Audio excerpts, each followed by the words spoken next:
Kata beliau, sungguh kecintaan Allah terhadap hambanya mempunyai banyak pengaruh. Di antaranya Allah akan senantiasa memudahkan berbagai sebab bagi hambanya dan meringankan setiap kesusahan. Serta memberikan taufik untuk mengerjakan kebaikan dan meninggalkan kemungkaran sesuai dengan makna firman Allah dalam hadis Qudsi. Wa ma yazalu abdi yataqarrabu ilayya bin nawafil hatta uhibbu. Dan hambaku terus menerus mendekatkan diri kepadaku dengan amalan sunnah hingga aku mencintainya. Hadis riwayat Bukhari. Maksudnya adalah kita bisa merasakan cinta Allah dengan cara kita dapat taufik untuk mengerjakan ketaatan dan kita dapat taufik untuk meninggalkan perbuatan yang salah. Itu sudah bentuk cintanya Allah. Kapan kita mau berbuat dosa tapi hati ini berat dan kita berbatalkan, maka itu bentuk cinta Allah SWT. Allah memang menginginkan itu. Begitu juga pada saat kita sholat, kita ibadah, karena kita lakukan berarti bentuk cintanya Allah. Kalau Allah nggak mau, nggak akan terjadi. Sebagian ulama salaf mengatakan siapapun hamba yang Allah mudahkan lisannya mengucapkan istighfar, berarti Allah ingin mengampuni dosa-dosanya. Kalau Allah tidak mau, dia tidak akan bisa ucapkan itu. Tidak bisa dilakukan. Maka itu salah satu bentuk contoh bagaimana terasakan cinta Allah SWT kepada hambanya. Di antaranya juga bahwa Allah akan meletakkan kecintaan kekasihnya di dalam hati hamba-hambanya. Kalau Allah cinta kita, Allah akan buat orang-orang lain mencintai kita juga. Ya. Tentu di sini yang mencintai kita orang beriman. Kalau kita sudah berada di rel yang benar, kita sudah ibadah yang benar, lalu kemudian ada orang yang benci sama kita, berarti itu tanda-tandanya dia pasti lain jalurnya dengan kita. Itu orang-orang munafik atau orang yang tidak benar. Disebutkan dalam firman Allah SWT kepada Musa AS, A'udzu billahi minasyaitonir wa alqaitu 'alaika mahabbatan minni wa litusna 'ala 'aini. Dan aku telah melimpahkan kepadamu kasih sayang yang datang dariku dan supaya kamu diasuh di bawah mata pengawasanku. Surah Thaha ayat 39. Juga Allah berfirman di dalam surah Maryam ayat 96, A'udzu billahi minasyaitonir rajim, innal ladzina amanu wa 'amilus solihati sayaj'al lahumur rahmanu wudda. Sesungguhnya orang-orang yang beriman dan beramal saleh kelak Allah yang Maha Pemurah akan menanamkan dalam hati mereka kasih sayang. Maksudnya akan muncul cinta kepada hamba-hamba yang memang Allah suruh dia mencintainya. Maksudnya cinta dalam hati hamba-hambanya adalah Rasulullah SAW gambarkan. Tafsir kedua ayat tadi, Thaha 39 dan Maryam 96 dalam hadis ini. Kata Nabi SAW, Inna Allah idha habba abdan da'a Jibril faqal. Sesungguhnya Allah kalau mencintai seorang hamba, sudah berhasil dia meraih cinta Allah karena menjalankan perintah, meninggalkan larangan semampu dia, maka Allah panggil Jibril, faqal, lalu Allah berfirman kepadanya, inni uhibbu fulanan fa'ahibbuh atau fahibbah. Sesungguhnya aku mencintai si fulan, lalu disebutlah nama hamba itu. Lalu Allah titahkan kepada Jibril perintah khusus kepada pemimpin para malaikat, cintai dia. Qala fayuhibbuhu Jibril. Nabi SAW lalu bersabda, lalu Jibril pun mencintainya. Thumma yunadi fis sama'. Kemudian ia menyeru di langit seraya berkata, Jibril menyeru di langit untuk semua para malaikat. Fayaqul, Inna Allah yuhibbu fulanan fa'ahibbu. Sesungguhnya Allah mencintai si fulan, disebutlah nama hamba itu, maka cintailah ia. Fayuhibbuhu ahlus sama, maka semua penghuni langit pun mencintainya. Bintang-bintang, malaikat, segala macam makhluk Allah yang kita tidak tahu, semuanya mencintai dia. Qala thumma yudha'u lahul qabulu fil ard. Kemudian Allah membuat hamba tersebut diterima oleh penduduk bumi. Hadis ini riwayat Bukhari, Muslim. Ya. Artinya Allah akan buat nanti hati orang-orang beriman akan tertarik untuk mendekat sama dia, mencintainya, punya loyalitas. Itu salah satu bukti cinta Allah kepada hamba tadi. Di antaranya pula bahwa Allah akan menerima amalan hambanya meskipun sedikit dan mengampuni kesalahan-kesalahannya meskipun banyak. Seperti perkataan ini. Dan jikalau seorang kekasih berbuat satu dosa, maka nampaklah semua kebaikannya dengan 1000 penolong. Sedangkan maksudnya ini adalah kalau orang betul-betul dicintai atau mencintai orang lain, maka kalau ada kesalahannya kita tutupin kesalahan itu dan kita dahulukan kelebihan dia. Allah SWT tidak samakan dengan makhluk, tapi Allah kalau cinta seorang hamba, maka kalaupun ada amalnya walaupun sedikit diterima, hadiahnya, ya kalau manusia itu hadiah, tapi kita makhluk kita memberikan ketaatan atau kita melakukan ketaatan. Sedikit pun Allah terima. Punya kesalahan Allah langsung maafkan. Adapun ciri dari hasilnya adalah diampuni segala dosa sebagaimana Allah menyebutkan dalam surah Al-Imran ayat 31. A'udzu billahi minasyaitonir rajim. Qul in kuntum tuhibbunallaha fattabi'uni yuhibbukumullah yaghfir lakum dzunubakum wallahu ghafurur rahim. Katakanlah jika kamu benar-benar mencintai Allah maka ikutilah aku. Niscaya aku mengasihi, kata Allah, dan mengampuni dosa-dosamu. Allah Maha Pengampun lagi Maha Penyayang. Buah lainnya adalah diselamatkannya kekasih dari siksa dan azab. Jadi mungkin kita akan diganggu orang, mungkin kita akan kehilangan harta, kehilangan apa saja, hal-hal yang tidak disenangi, maka Allah alihkan kita dari hal tersebut. Termasuk juga siksa akhirat tentunya, masalah neraka ya. Sebagaimana sabda Nabi SAW, Wallahi la yulkillahu habibatahu finnar. Demi Allah, Allah tidak akan mencampakkan kekasihnya, siapa yang telah dicintai dalam api neraka. Dan Allah tidak membantah orang-orang Yahudi dan Nasrani atas anggapan mereka bahwa mereka adalah para kekasih Allah. Ini hadis sahih disebutkan oleh Al-Hakim dalam Mustadrak jilid 4 halaman 177. Allah berfirman tentang Yahudi dan Nasrani juga, wa qalatil yahud wa nasrani nahnu abna'ullahi wa ahibba'u qul falima yu'adzibukum bidunubikum. Orang-orang Yahudi dan Nasrani coba-coba mengaku bahwasanya mereka kami adalah anak-anak Allah dan kekasih-kasihnya. Maka Nabi SAW disuruh sampaikan oleh Allah, katakan, kalau begitu mengapa Allah menyiksa kamu karena dosa-dosamu? Kalau memang kalian kekasih Allah, kenapa disiksa? Karena Nabi SAW pernah keluar satu malam dari satu acara, kemudian mau pulang, terdengar suara gemuruh yang sangat keras. Membuat para sahabat pun kaget. Lalu Nabi SAW mengatakan itu suara Yahudi yang sedang disiksa di kubur-kubur mereka. Gitu kan. Kalau memang mereka betul-betul kekasih Allah, maka pasti Allah tidak akan menghukumnya. Allah tidak akan menyiksa seperti itu. Adapun kecintaan hamba terhadap Allah, maka hukumnya fardu ain atau kewajiban. Kita tidak punya pilihan untuk tidak mencintai Allah. Maksudnya mentaatinya dan meninggalkan larangannya. Dan ini fardu ain bagi semua makhluk. Karena kecintaan hamba terhadap Allah itu sendiri adalah hakikat tauhid. Sebagaimana Allah berfirman di dalam surah At-Taubah ayat 24. A'udzu billahi minasyaitonir rajim. Qul in kana aba'ukum wa abna'ukum wa ikhwanukum wa azwajukum wa ashiratukum wa amwalun iktaraftumuha wa tijaratun takhshawna kasadaha wa masakinu tardawnaha ahabba ilaikum minallahi wa rasulihi wa jihadin fi sabilihi fatarabbasu hatta ya'ti Allah bi amri wallahu la yahdil qaumal fasiqin. Katakan hai Muhammad, ini seperti subjudul sebenarnya tentang masalah wajibnya kita mencintai Allah setelah apa yang dipaparkan tadi di atas itu. Jika bapak-bapak, anak-anak, saudara-saudara, istri-istri, kaum kerabatmu, harta kekayaan yang kamu usahakan, perniagaan yang kamu khawatirkan, ya maksudnya kalau pergi berjihad, terus kemudian ditinggalkan bisnisnya, dan rumah-rumah tempat tinggal yang kamu sudah terlanjur sukai, adalah lebih kau cintai daripada Allah dan Rasulnya dan daripada jihad di jalannya, maka tunggulah sampai Allah mendatangkan keputusannya dan Allah tidak memberi petunjuk kepada orang-orang yang fasik. Ayat ini kata beliau merupakan dalil yang paling kuat atas wajibnya cinta kepada Allah dan Rasulnya alaihi salatu wassalam dan mendahulukan kecintaan tersebut terhadap segala kecintaan. Jadi asal kecintaan adalah cinta kepada Allah SWT dan sesuatu yang selain Allah adalah wajib dicintai demi Allah. Jika hal itu merupakan dicintai oleh Allah. Karena itulah tali keimanan yang sangat kuat adalah cinta karena Allah dan benci karena Allah. Dan barang siapa yang mencintai, membenci, memberi dan menghalangi karena Allah, sungguh dia telah menyempurnakan imannya. Ini semua tentu dalam disebutkan dalam hadis-hadis sahih. Riwayat At-Tabarani ada footnote nomor 13 dan 14. Hadis riwayat Tabarani dan juga hadis riwayat Abu Daud. Yang satunya Hasan tentang masalah bagaimana seseorang itu dia mendahulukan Allah dan Rasulnya dari yang lainnya, atau dia mencintai karena Allah dan membenci karena Allah. Dan yang kedua hadis yang sahih riwayat Abu Daud, di mana barang siapa yang mencintai, membenci, memberi dan menghalangi karena Allah, maka dia telah menyempurnakan imannya. Jadi semua apa yang dia kerjakan, kalau kita bersedekah, kita memang bersedekah ini karena Allah yang perintahkan.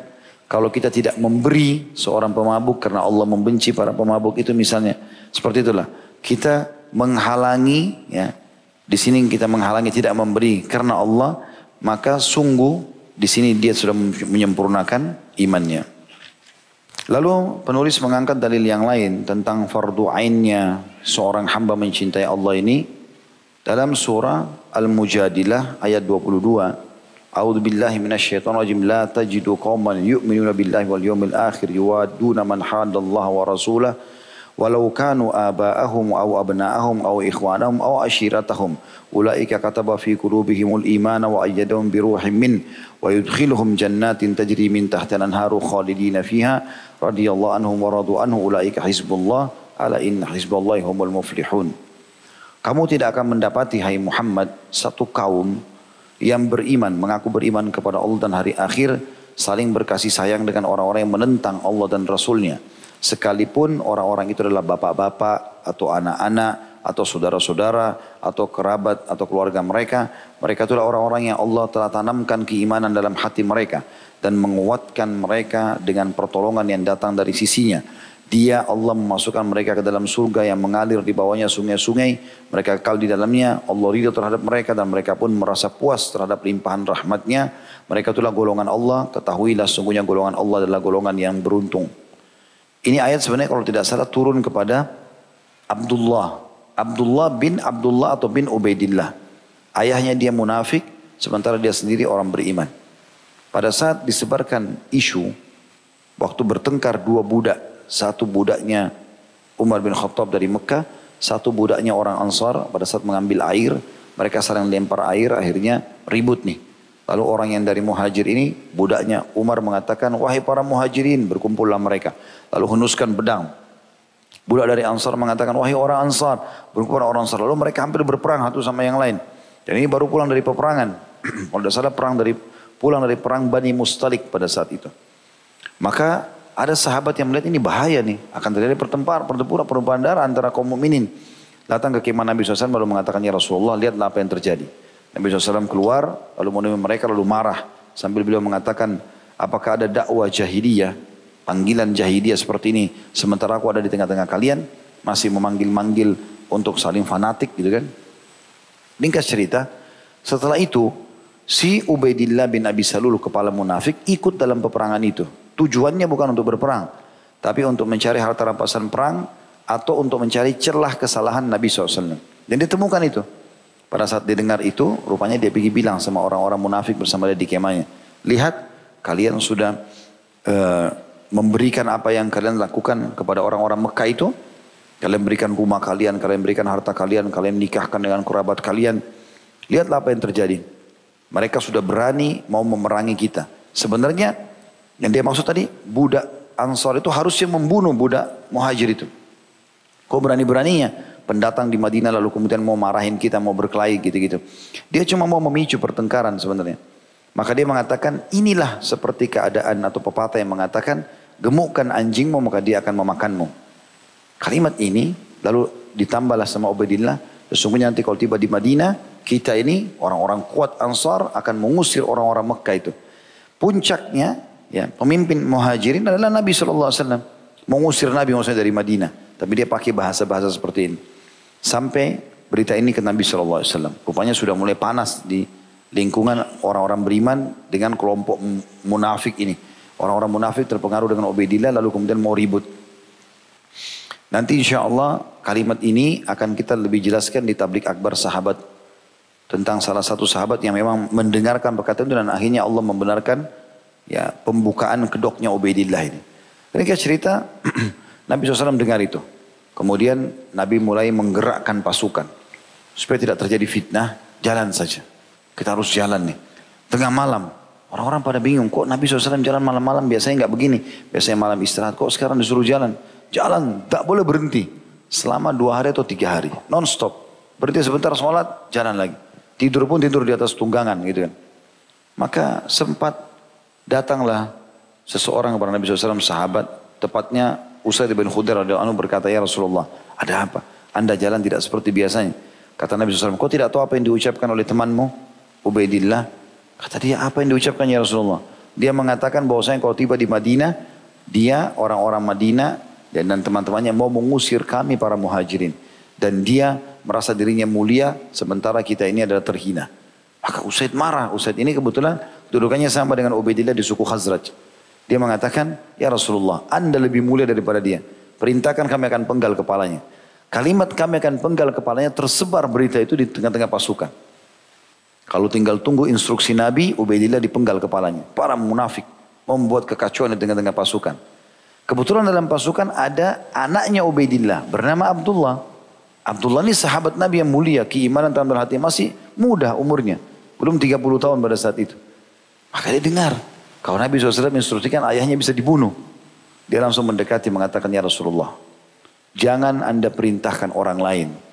Tapi karena dia sudah menyakiti Allah dan Rasulnya, maka saya yang memenggal lehernya ya Rasulullah. Perintahkan saya.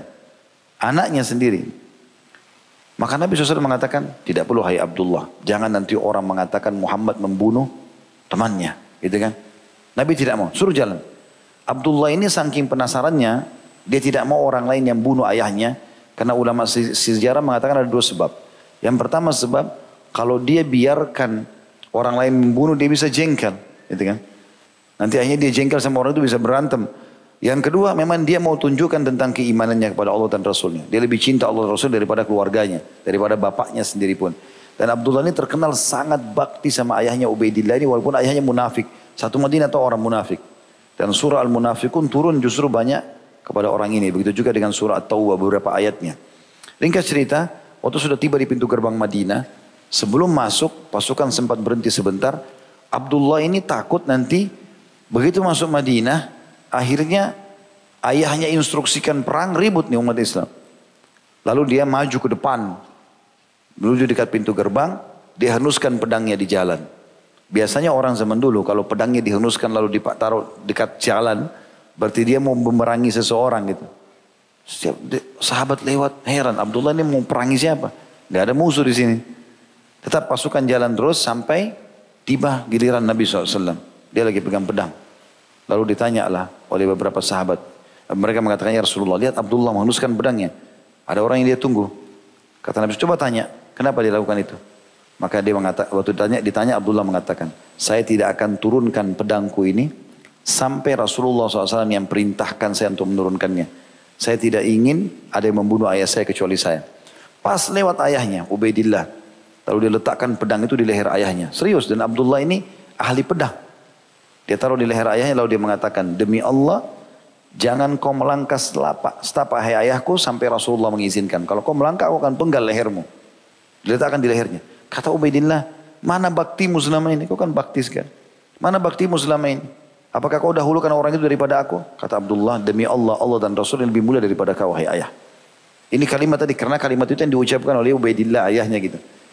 Maka pada saat Ubaidillah lihat serius, dia bergerak, pedang ini nggak digerakin, bisa terpotong lehernya. Dia nggak bergerak, dia tahu ayahnya, anaknya serius. Maka datanglah beberapa sahabat melapor kepada Nabi SAW, maka Nabi mengatakan, bilang sama Abdullah, maafkan ayahnya. Sudah nggak ada masalah. Maka setelah disampaikan baru Abdullah menurunkan pedangnya. Contoh saja, seingat saya, kasus itu yang menyebabkan ayat ini turun. Ya, saya ulangi ayatnya. Kamu tidak akan mendapati satu kaum yang beriman kepada Allah dan hari akhir. Saling berkasih sayang dengan orang-orang yang menentang Allah dan Rasulnya. Sekalipun orang-orang itu bapak-bapak atau anak-anak atau saudara-saudara atau keluarga mereka. Mereka itulah orang-orang yang Allah telah tanamkan atau menanamkan. Allah telah menanamkan keimanan dalam hati mereka dan menguatkan mereka dengan pertolongan yang datang darinya. Dia memasukkan mereka ke dalam surga yang mengalir di bawahnya sungai-sungai. Mereka kekal di dalamnya, Allah ridho terhadap mereka dan mereka pun merasa puas terhadap limpahan rahmatnya atau Allah. Mereka itulah golongan Allah, ketahuilah sungguhnya golongan Allah adalah golongan yang beruntung. Selanjutnya kata beliau, maka seorang mukmin yang mencintai Allah dan Rasulnya tidak diperbolehkan mencintai apa saja yang tidak dicintai oleh Allah, bagaimanapun bentuknya. Karena itu Allah mencelah beberapa kaum karena mereka mencintai selain Allah sebagaimana kecintaan mereka kepada Allah. Dan Allah mengancam mereka dengan azabnya. Allah SWT berfirman dalam surah Al-Baqarah 165. A'udhu billahi minasyaitonir rajim. Wa minan nasi man yattakhidhu min dunillahi andadan yuhibbunahum ka hubbillah. Walladhina amanu asyaddu hubban lillah. Walau yara alladhina zalamu idh yaruna al-'adzaba anna al-quwwata lillahi jami'an wa anna Allah syadidul iqab. Dan di antara manusia ada orang-orang yang menyembah tandingan-tandingan selain Allah. Mereka mencintainya sebagaimana mereka mencintai Allah. Seperti orang memberikan sesajen ke kuburan, ke patung, dan seterusnya. Mereka betul-betul merasa yakin ini akan memberikan manfaat kepada mereka. Mereka juga kalau ibadah, mau sholat iya. Mereka juga berdoa sama Allah. Tapi mereka menyamakan ini. Adapun orang-orang yang beriman maka mereka sangat cinta kepada Allah. Dan jika seandainya orang-orang yang berbuat zalim itu mengetahui ketika mereka melihat siksa pada hari kiamat nanti, bahwa kekuatan adalah kepunyaan Allah semuanya, dan bahwa Allah amat berat siksaannya, niscaya mereka akan menyesal. Allah SWT memberitahukan bahwa mereka akan menyesal terhadap penyamaan itu dalam kecintaan. Sebagaimana Allah mengatakan dalam surah Asy-Syu'ara 94-98, A'udzu billahi minasyaitonir rajim. Fakubukibu fiha hum wal ghawun wa junudu iblis ajma'un qalu wa hum fiha yakhtasimun tallahi in kunna lafi dhalalim mubin id nusawwikum birabbil alamin. Maka mereka para sesembahan itu dijungkirkan ke dalam neraka. Nanti hari kiamat apapun yang disembah oleh manusia, misalnya disembah patung, disembah pohon, didatangkan hari kiamat. Lalu dilempar bersama-sama ke dalam api neraka. Maka mereka sesembahan-sembahan itu dijungkirkan ke dalam neraka bersama-sama orang yang sesat, yang menyembahnya. Dan bala tentara iblis semuanya, tidak terkecuali dari jin dan manusia. Mereka berkata sedang mereka bertengkar dalam neraka. Demi Allah, sungguh kita dahulu di dunia dalam kesesatan yang nyata. Karena kita mempersamakan kamu, wahai para sesembahan, dengan Rob semesta alam. Jadi akan menyesal nanti kalau mereka melakukan perbuatan itu. Mereka tidak menyamakan selain Allah dengan Rabb semesta alam di dalam penciptaan dan rububiyah Allah. Tapi mereka menyamakan selain Allah dalam kecintaan dan pengagungan. Itulah yang dinamakan persekutuan. Sebagaimana firman Allah Ta'ala, Alhamdulillahilladzi khalaqas samawati wal arda wa ja'ala adh-dhulumati wan nur, thumma alladhina kafaru bi rabbihim ya'dilun. Segala puji bagi Allah yang telah menciptakan langit dan bumi dan mengadakan gelap dan terang, namun orang-orang yang kafir mempersekutukan sesuatu dengan Rabb mereka. Ya, saya kemarin ketemu dengan seseorang, dia cerita ada di antara kerabatnya itu betul-betul cintanya pada kuburan, benda mati itu luar biasa, sampai harus ke kuburan dan harus minta pada mereka. Padahal permintaan ini harusnya kepada Allah SWT. Bagaimana dia bisa memunculkan cintanya pada kuburan itu sehingga meyakini bisa memberikan manfaat dan mudarat? Atau orang mencintai benda-benda yang dianggap keramat, ditaruh di sebuah tempat, dibungkus dengan rapi, dikasih menyan-menyan, minyak wangi, dibeli mahal, tidak boleh ada yang sentuh di ruangan khusus. Sementara dia tidak lakukan hal-hal yang serupa dengan Allah SWT. Dia tidak muliakan Allah sebagaimana ini. Ini semua akan terjadi penyesalan. Semua sesembahan mereka itu akan datangkan hari kiamat, dilempar ke neraka. Lalu mereka sendiri akan bicara nanti sama sesembahan-sesembahan itu. Sama patungnya, sama syaitan-syaitannya segala macam. Ini dulu sebabnya karena kami mencintai kalian melebihi cintanya kepada Allah. Sehingga kami mendahulukan kalian. Jadi ini Allah sudah bongkar kepada kita sebenarnya. Dibocorkan kepada kita tentang keadaan mereka nanti yang penuh penyesalan pada hari kiamat. Termasuk masalahnya teman-teman kalau berhubungan dengan masalah hal-hal yang haram ya. Jadi jangan karena antum terlalu cinta pada istri misal. Atau pada suami. Allah haramkan ya sudah tidak masalah. Yang penting pasangan saya senang. Nggak bisa. Haram-haram nggak bisa. Tidak ada toleransi. Ini bentuk cinta. Kalau kita dahulukan pasangan misalnya. Antum dengarin azan. Sudah jelas-jelas pergi sholat. Tidak ada uzur. Udah sholat di sini aja. Atau tidak usah sholat dulu. Nanti aja. Lalu dia dahulukan pasangannya. Bagaimana cara? Allah panggil hayya ala sholat lalu kita dahulukan. Contoh saja gitu kan. Atau kita mau bersedekah bantu orang tua. Lalu istri atau suami mengatakan sudah nggak usah. Orang tuanya nggak usah dikasih. Ini bakti pada orang tua. Gimana caranya? Nggak usah. Ini perintah Allah SWT dalam Al-Quran misal contoh. Dan sekian banyak perintah-perintah yang berhubungan dengan masalah itu. Mereka mempersekutukan Allah dengan yang lainnya dalam permasalahan ibadah. Yang berupa kecintaan dan keagungan. Maksudnya orang-orang musyrik ini mungkin mereka tidak mengatakan. Oh ada juga menciptakan langit selain Allah. Atau menurunkan hujan selain Allah. Tapi mereka masuk dalam ibadah. Seperti misalnya tadi bentuk kecintaan dan pengagungan itu. Kecintaan hamba kepada Allah memiliki sebab-sebab yang mewujudkannya dan menuntutnya. Ya. Mungkin ditutup dengan ini ya. Di bahasan pertama ini. Memiliki sebab-sebab. Kecintaan hamba kepada Allah memiliki sebab-sebab yang mewujudkan dan menuntutnya. Di antaranya pertama membaca Al-Quran. Dengan menghayati dan berusaha memahami makna-maknanya. Dan sesuatu yang dimaksudkannya. Ya, jadi ini kalau teman-teman masih ingat. Pernah ada bahasan saya masalah surga neraka. Ada sebuah riwayat yang dihasankan oleh para ulama. Tentang membaca Al-Quran. Ya, kata Nabi SAW, siapa yang membaca 10 ayat Al-Quran sebelum tidur, Allah akan kasih dia 1 kintar. Dan 1 kintar itu lebih baik daripada dunia dan seluruh isinya. Coba tadabburi 10 ayat Al-Quran setiap harinya. Dengan makna-maknanya, ini akan mengangkat kita ke bentuk cinta kepada Allah. Maksudnya akan muncul rasa cinta itu. Ayat demi ayat, 10 ayat per hari. Yang kedua, mendekatkan diri kepada Allah dengan melaksanakan yang sunnah-sunnah setelah melaksanakan yang fardu. Karena hal itu akan menghantarkannya kepada atau menuju derajat kasih sayang setelah kecintaan. Jadi usahakan, paksakan teman-teman sholat qobliyah, sholat ba'diyah, sholat duha, sholat malam. Ini semua dikerjakan sebagai tambahan selain puasa wajib, puasa-puasa sunnah. Selain daripada